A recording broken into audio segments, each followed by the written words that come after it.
Boy, that first year we actually struggled. And so it was an opportunity to learn because Coach Katie was on a roll there with the Big Ten championships. Yep. And then we had a season where, things just didn't line up. We didn't have the cohesiveness.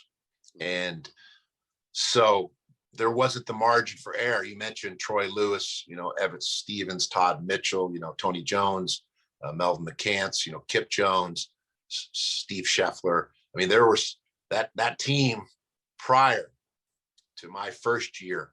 It had a really good run. And then we still had, Scheffler and Kip Jones and Melvin McCants and Tony Jones, but the big three had moved on. And so while,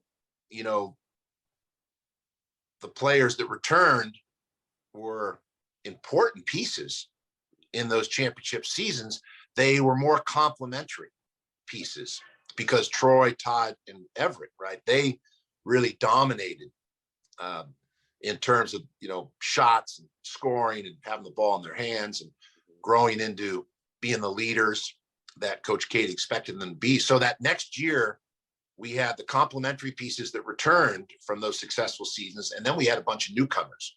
And the chemistry just didn't ever connect. There just wasn't the flow that you need. And you're in the Big Ten, strong conferences there is in the country.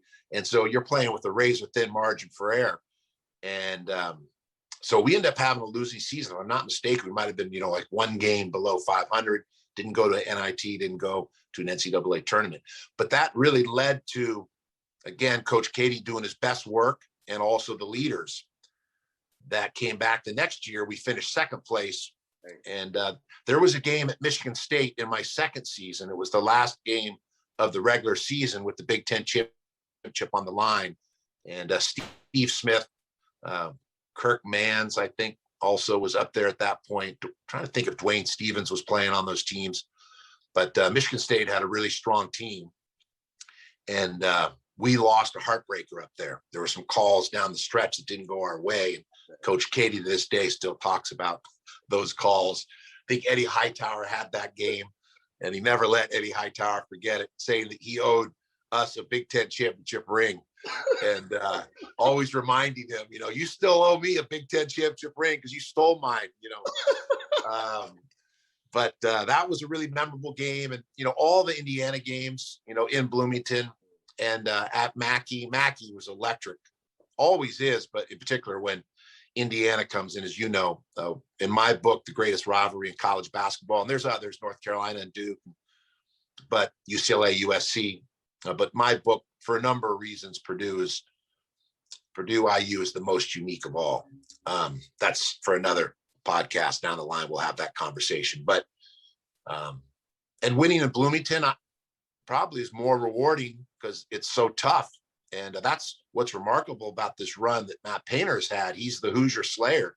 I mean, maybe in the history of the rivalry, I don't know if anyone's ever done what Matt Painter's done in terms of the consecutive victories. And maybe if we go way, way back when the scores were 11-7 or, at the turn of the century or something. But, this is really a unique scenario, and it should be appreciated, not taken for granted, because Purdue has just been blitzing Indiana, and it really hasn't been a rivalry, because to be a rivalry, you have to be competitive. And for a long stretch here, that rivalry has not been competitive. And I think Coach Painter, he doesn't want to lose to IU, but he'd probably even like to see the rivalry get elevated back to where it was during the Gene Katie, Bobby Knight era. Or even early in, Coach Painter's tenure when it was more competitive. But that speaks to Matt's gifts as a coach, and also recruiting. He's kind of dominated the recruiting, in terms of the landscape in Indiana and the Midwest. And when you start sending guys, to the NBA and you're winning championships and making runs in the tournament, all those things fuel the program for greater success. And so Matt's got it rolling right now. And also Matt navigated through some tough seasons, and very similar to Coach Katie, and Purdue was smart enough to stay with him and stay the course, because if you have a good fit, you may think the grass is greener, but it's an old be careful what you wish for. You run out the guy who's actually better positioned and knows the program and its history and the conference better than anyone that's out there as a hot candidate. And so you may sign a hot candidate and have a nice honeymoon at the press conference, but then the work begins. Yeah. And if you don't have someone like a Gene Cady or a Matt Painter, and you've lost them or let them go, that can often come back to really haunt a program for decades or more.